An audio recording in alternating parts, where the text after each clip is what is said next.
The northern boundary of the Eastern Roman Empire ran along the Danube, the great river to the north of which numerous tribes fought, in succession, for the right to roam, sow, or hunt among the Roman-abandoned provinces of Mesia and Dacia.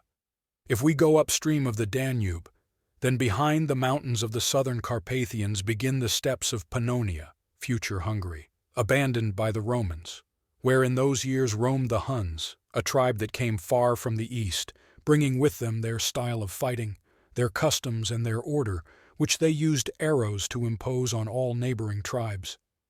Huns, for many centuries of their history, gained a great experience of communication both with civilized China and with their nomadic neighbors and forest hunters, tribes of Siberia.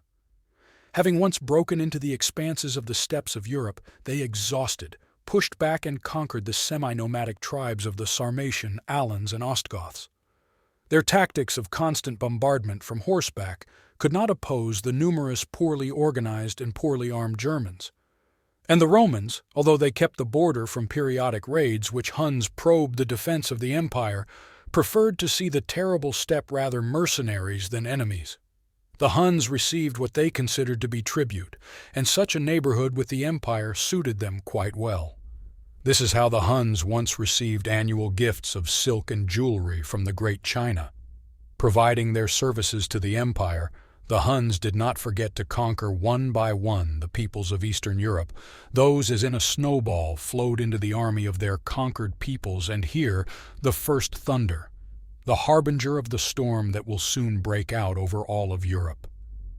One of the numerous Hun chiefs named Rua, who in those years received from the Eastern Roman Empire an annual tribute of 100 kilograms of gold and some grain, conducted regular negotiations with the empire, as usual demanding the extradition of defectors. It should be said that the Huns were extremely sensitive in this matter and did not want to allow that any of the Huns or the conquered peoples escaped and hid in the territory of Theodosius II.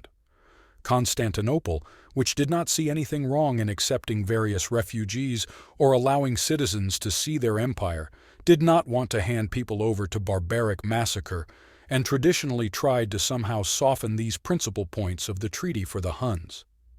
In the midst of negotiations, Rua dies, and soon Byzantine ambassadors meet new leaders, nephews of Rua named Attila and Bleda.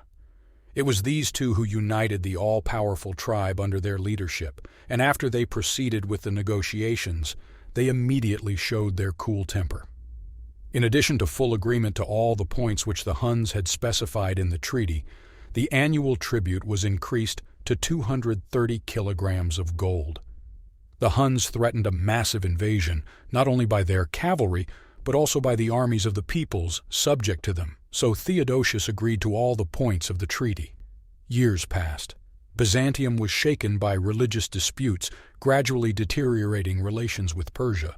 In the west, because of the Vandal invasion of the empire, slowly lost Africa, so important in food plan, and in the north, beyond the Danube, the state of the Huns, all growing tribes and territories.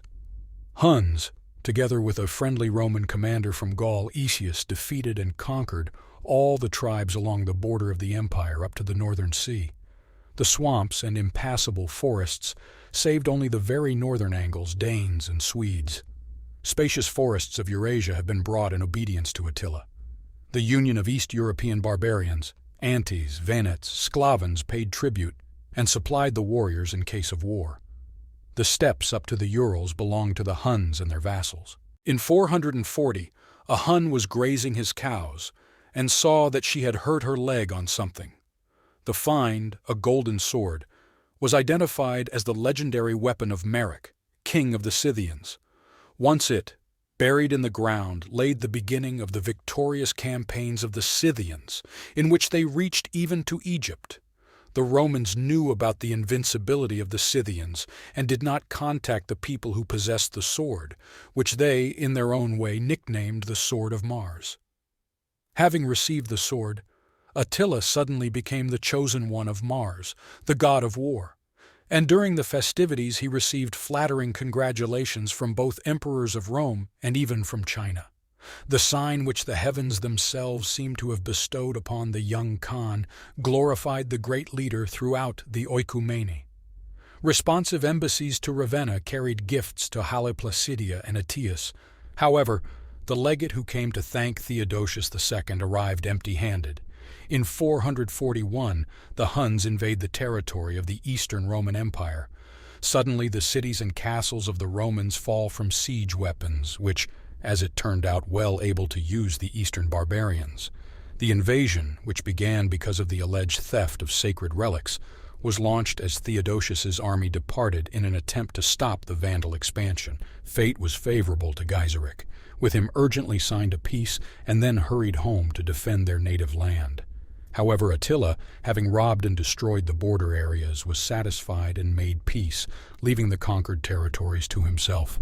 In 447, after another refusal of Theodosius to give out the defectors, begins horrifying in strength and scale invasion of Huns. A huge army of barbarians marched across the Balkans, destroying city after city. Attila crushed the Roman army on its head in 3 consecutive battles. Constantinople, whose walls were damaged after the earthquake, in a hurry strengthened the bastions and prepared for a siege. The Huns appeared under the walls of the city, from which the mass flight of the inhabitants began. A battle soon followed in which the Huns defeated the Roman army that had come up from Asia, and then Attila made a new peace, increasing the tribute to 600 kilograms of gold a year, plus 2 tons at once to pay the Huns' costs of the war. A report was still required on all Hunnish requests for defectors. Byzantines suffered many humiliations but were forced to fulfill all the conditions of the arrogant barbarian. It is from those times remained memories of participants of embassies to Attila, about his feasts, palaces, a wooden city in the capital of the Huns, about wives and customs of the lords of all steppes of Europe. Hun, having received all that he demanded, softened and even promised to return to the empire the lands south of the Danube. Attila's attention was drawn to the lands to the west.